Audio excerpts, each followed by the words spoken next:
¿Qué es la teoría de la información?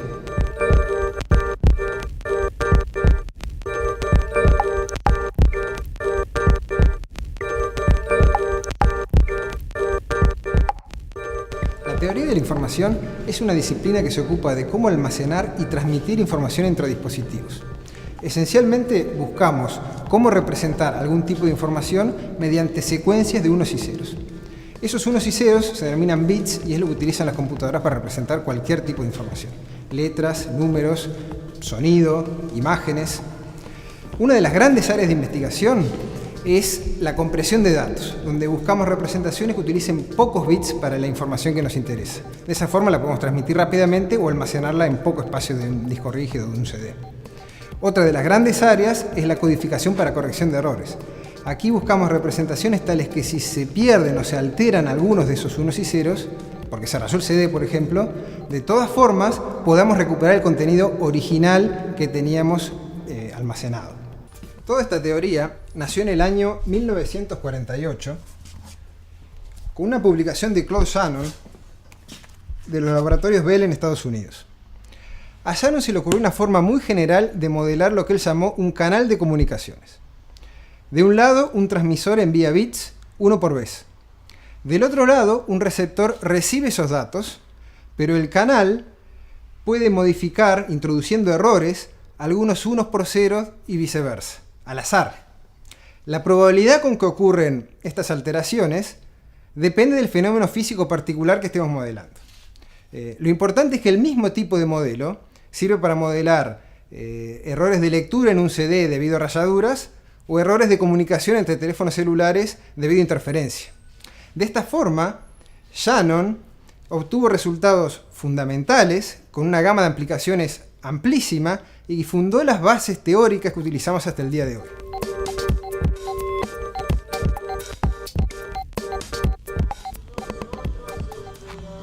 Bueno, estamos escuchando un CD de música que es una grabación digital donde se utiliza una de las técnicas más importantes de teoría de la información, que es la corrección de errores.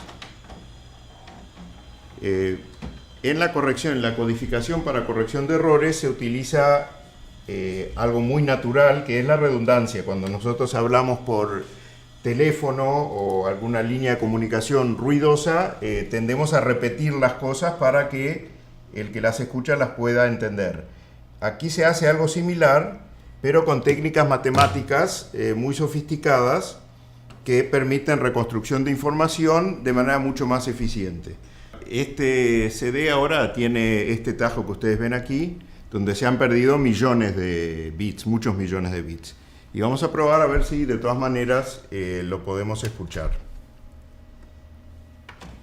La técnica que se utiliza aquí es por medio de fórmulas matemáticas, se calcula de manera muy precisa cierta redundancia que se calcula a partir de los datos naturales y que permite reconstruir la información perdida sin repetir, sin agregar demasiado, o sea, sin repetir muchas veces la información original. Aquí estamos escuchando.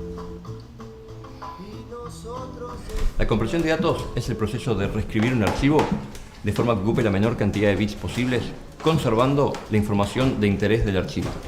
Estos archivos pueden ser una imagen, una canción o simplemente texto. Por ejemplo, el formato MP3 logra comprimir más de 10 veces lo que sería una canción sin compresión, y así podemos almacenar muchas más canciones en un DVD o en un reproductor de MP3. Lo que normalmente se hace es encontrar ciertos patrones de repetición o redundancia, como le llamamos nosotros, de estos archivos y de esa forma poder eliminarla. Por ejemplo, para un archivo de texto en español, los caracteres, las letras, aparecen con diferente frecuencia. A las letras que aparecen más frecuentemente le asignamos códigos o una forma de escribirla más corta, que a las letras que aparecen con menor frecuencia, que le asignamos palabras más largas. De esta forma, el tamaño total del archivo va a ser más chico. Esta noción de la frecuencia de aparición de los caracteres se conocía mucho antes del nacimiento de la teoría de la información. Por ejemplo, con el telégrafo y el código Morse se hace justamente esto, se asignan códigos más cortos a las letras que aparecen con mayor frecuencia.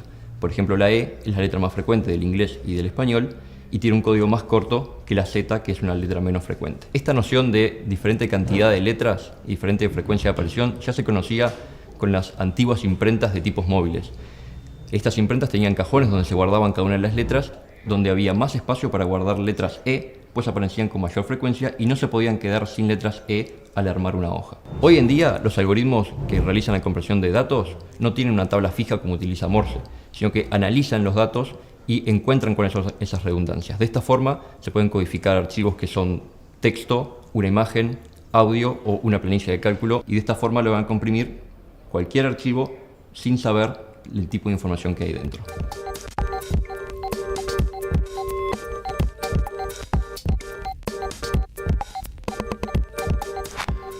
Una herramienta que utilizamos para comunicarnos con científicos en el exterior es Skype, que en sí mismo es un excelente ejemplo de aplicación de la teoría de la información.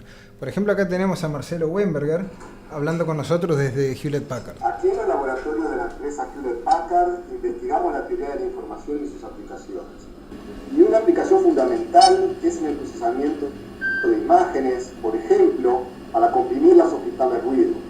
Las aplicaciones más comunes de compresión de imágenes, esas que se pueden ver diariamente en los archivos JPG o en esta transmisión por Skype, soportan pérdida de información, a veces imperceptible. Pero hay aplicaciones más especializadas, ya sean imágenes espaciales, imágenes médicas o imágenes que serán reprocesadas, en que es necesario evitar pérdidas irreparables. Fue en este tipo de aplicaciones que pensamos cuando 3 uruguayos trabajando aquí diseñamos un algoritmo de compresión de imágenes sin pérdida, el LocoI, para uso en impresoras y otros productos de la empresa. Hoy LocoI es un estándar internacional y científicos de la NASA lo han utilizado para comprimir las imágenes más valiosas tomadas por robots desplegados en Marte para investigar la superficie de ese planeta. La idea central es crear un modelo matemático que determine cuán probable es que cada punto de la imagen tome cada posible valor de luminosidad o color. La misma idea se puede usar en la operación de quitar ruido, por ejemplo, de una imagen. Con un modelo matemático de cómo se introdujo ese ruido, podemos inferir cómo se vería la imagen sin ruido. Así nació nuestro algoritmo TUF.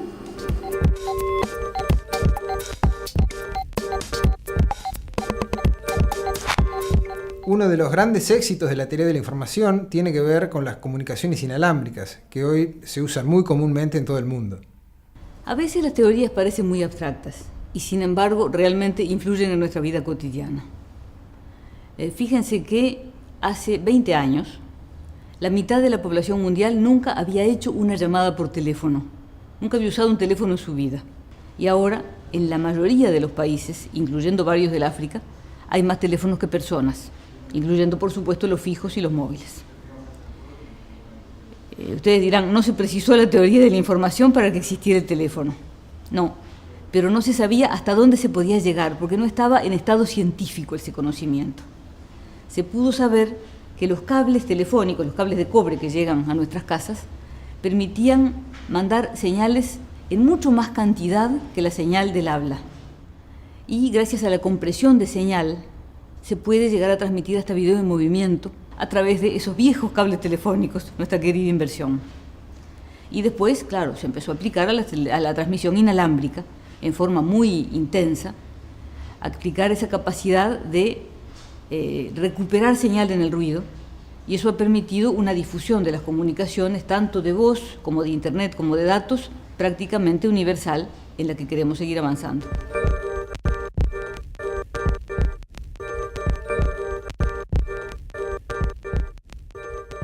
El desarrollo de la teoría de la información aquí en la Facultad de Ingeniería ha sido muy exitoso gracias a la colaboración con Gadiel Ceruzzi y Marcelo Weinberger. Se han dictado cursos de grado y posgrado, se han dirigido tesis de maestría y doctorado, se han publicado trabajos en las revistas de primer nivel, y hoy en día se están integrando gente joven a nuestro grupo de investigación con intereses tanto en ingeniería eléctrica, ingeniería de computación y matemáticas, y es un área que se está desarrollando mucho, es un área prioritaria en el país, y es interés para todo joven que quiere integrarse y que quiera hacer trabajo tanto científico como tecnológico. Estamos muy contentos, hay un gran futuro, y el PDCIB Informática ha apoyado muchísimo todo este proceso. El volumen de información digital que manejamos a diario está creciendo todos los días. Un ejemplo clarísimo son las cámaras de fotos y de video digitales, que desde que surgieron estamos generando volúmenes de información digital abrumadores. Sí, por ejemplo, en Internet, en YouTube, se suben unas 20 horas de video por minuto. Y es algo que viene creciendo año a año. La cantidad de información que se sube es enorme.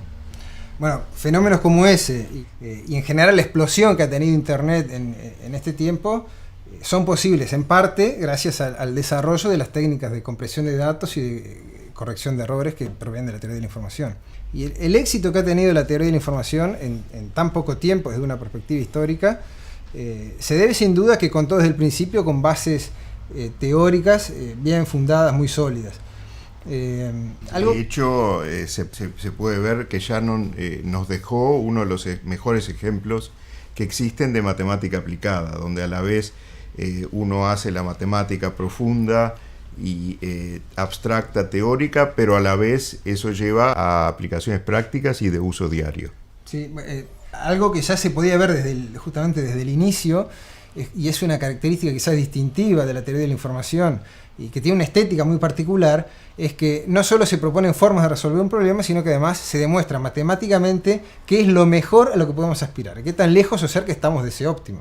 Y eso incluso muestra cómo detrás de toda la tecnología que nosotros tenemos, celulares, máquinas, etcétera, siempre hay un trabajo matemático detrás que prueba límites fundamentales que después la tecnología trata de alcanzarlos o trata de hacerlos al alcance de todos. Por eso es importante, es un área muy interesante que integra los aspectos científicos y aspectos tecnológicos.